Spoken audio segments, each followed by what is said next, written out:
Ibihe byiza kuri ukurikira Urumuri Media tuguha ikaze mu makuru agezweho kuri uyu munsi, amakuru aza kugaruka ku ngingo z'ingenzi zikurikira.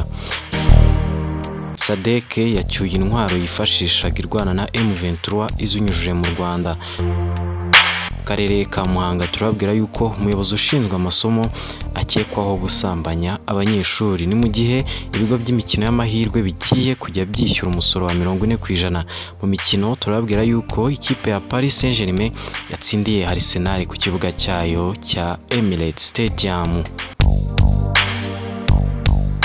Hikaze mu makuru ku buryo burambuye, n'amakuru tugiye guhera ku nkuru ivuga yuko SADC yacyuye intwaro yifashishaga irwana na M23 izinyujije mu Rwanda. Ingabo za SADC zari zaroherejwe kurwana n'umutwe wa M23 muri Repubulika ya Demokarasi ya Kongo kuri wa kabiri, zacyuye ibikoresho byazo zibinyujije mu Rwanda. Ni ibikoresho birimo intwaro, ibifaru by'amapine, imodoka zihetse ibifaru by'iminyururu, amato ndetse na za kontineri.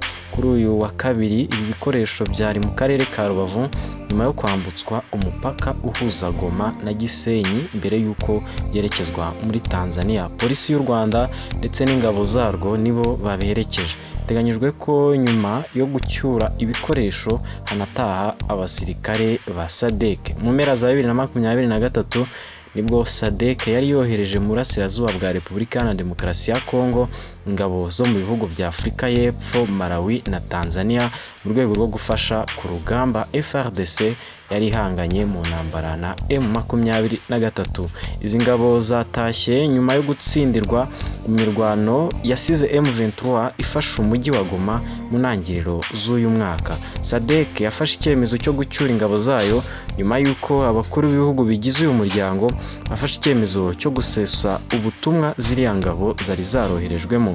SADC na M23 bari baremeranyije ko ziriya ngabo zizataha zinyuze mu kirere, gusa uyu mutwe muri uku kwezi wasabye ko zitaha byihuse nyuma yo kuzishinja kugira uruhare mu bitero byagabwe mu mujyi wa Goma ku wa 11 Mata 2025.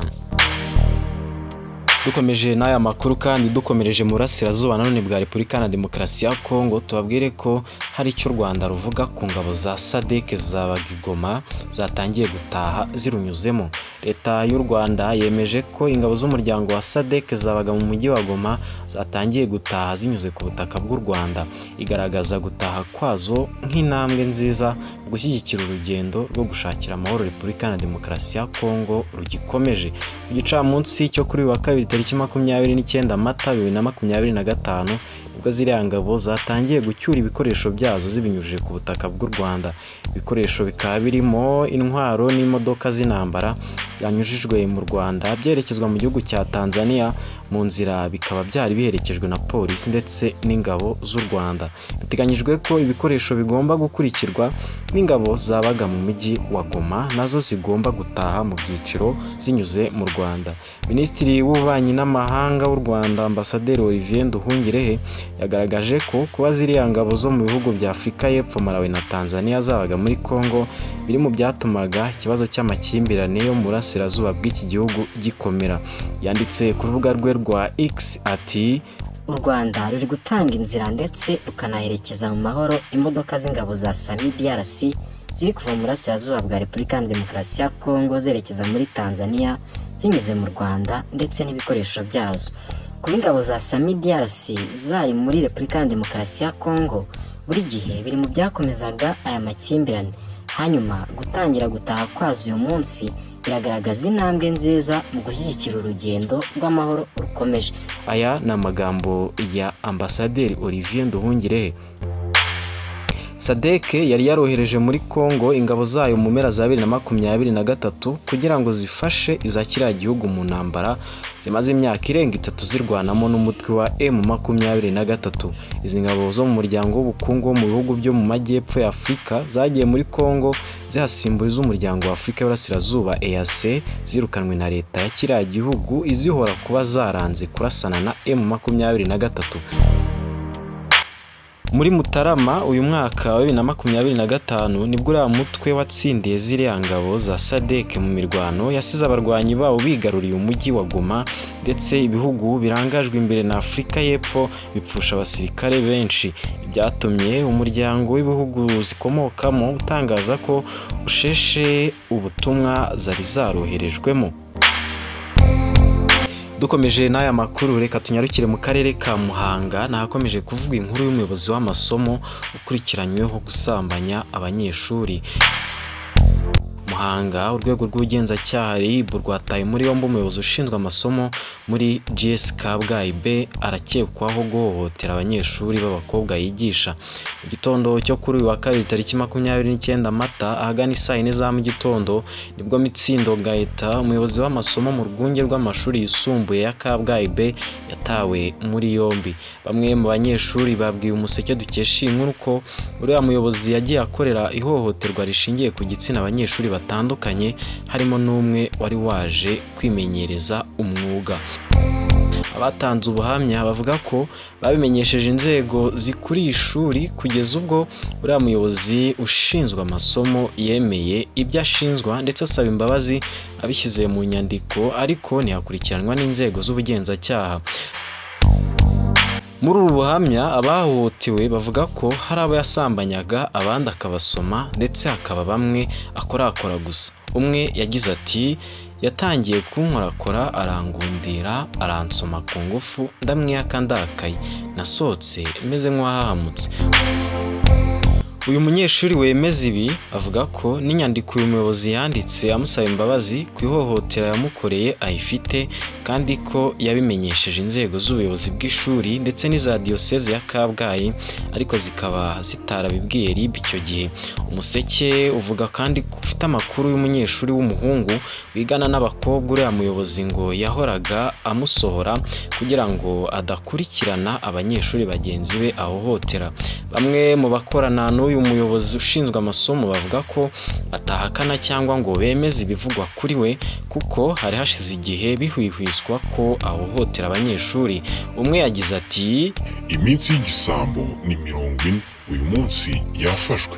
Umuyobozi wa groupe scolaire Kabgayi B Frere Nsabimana Jean Baptiste yabwiye igitangazamakuru Umuseke dukesha inkuru ko abakozi ba RIB bahageze mu gitondo bamubwira ko bashaka uriya muyobozi ushinzwe amasomo, hanyuma baramujyana. Ati icyaba mukurikiranyeho ntacyo batubwiye.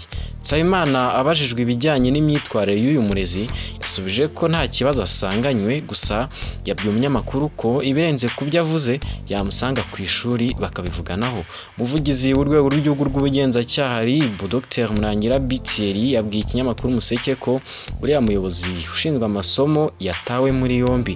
Raporo ijyanye n'ibyo aregwa igaragaza ko uriya mugabo w'imyaka 55 akekwaho icyaha cyo guhoza ku nkeke bifitanye isano n'imibonano mpuzabitsina abanyeshuri biga mu kigo akoramo, akabakangisha, kubirukana cyangwa kubima amanota. RIB ikomeza ivuga yuko iperereza rigikomeje. Uwafashwe afungiye kuri sitasiyo ya RIB ya Nyamabuye mu gihe dosiye ye iri gutunganywa kugira ngo yoherezwe mu bushinjacyaha.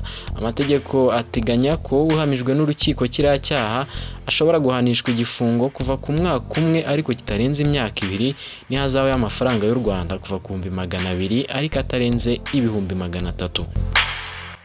Umuvugizi w'urwego rw'igihugu rw'ubugenzacyaha Dr Murangira avuga ko RIB ishimira abagiye batanga amakuru kugira ngo biriya bikorwa bimenyekane, ikanashishikariza abanyeshuri kujya bashika ubwoba bagatanga amakuru ku murezi ufite imico mibi cyangwa ubashuka ngo abakoresha imibonano mpuzabitsina.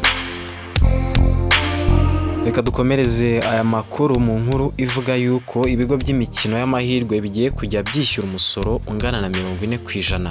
Inteko Ishinga Amategeko mu mutwe w'abadepite yatoye amategeko avuguruye arebana n'imisoro n'amahoro, yemeje ko ibinyabiziga bigendeshwa na moteri mberabyombi hybrid vehicles bigiye gutangira gusoreshwa, ndetse n'amasosiyete y'imikino y'amahirwe nayo agiye kujya yishyura umusoro wa 40%. Amategeko yatowe harimo kandi itegeko rihindura irishyiraho imisoro ku musaruro, irishyiraho umusoro ku nyongeragaciro ndetse n'irishyiraho umusoro ku byaguzwe. Amategeko agamije kuzamura ubukungu bw'igihugu ndetse no kwishakamo ubushobozi mu gushimangira gahunda y'igihugu yo kwihutisha iterambere ya NST2 nk'uko byakunze gusobanurwa n'abateguye amategeko bahagarariye guverinoma y'u Rwanda. Amategeko kandi harimo ingingo zigena amakosa, ibyaha n'ibihano nk'uko byagarutsweho na Perezida wa Komisiyo y'Ingengo y'Imari n'Umutungo bya Leta wa Maria Odette. Naha dusoreje amakuru twari twabateguriye n'amakuru yibanze ku ngingo zigiye zitandukanye. Twabwiye yuko SADC yacyuye intwaro yifashishaga irwana na M23 izinyuje mu Rwanda. U Rwanda hari icyo rwavuze ku ngabo za SADC zabaga i Goma zatangiye gutaha zirunyuzemo. Ni mu gihe mu karere ka Muhanga hari kuvugwa inkuru y'umuyobozi ushinzwe amasomo ukekwaho gusambanya abanyeshuri, ndetse n'inkuru dusorejeho ivuga yuko ibigo by'imikino y'amahirwe bigiye kujya byishyura umusoro wa 40%. Tubabwire kandi ko ikipe ya Paris Saint-Germain yatsinze ikipe ya Arsenal igitego 1-0 yitsindiye iwabo mu Bwongereza.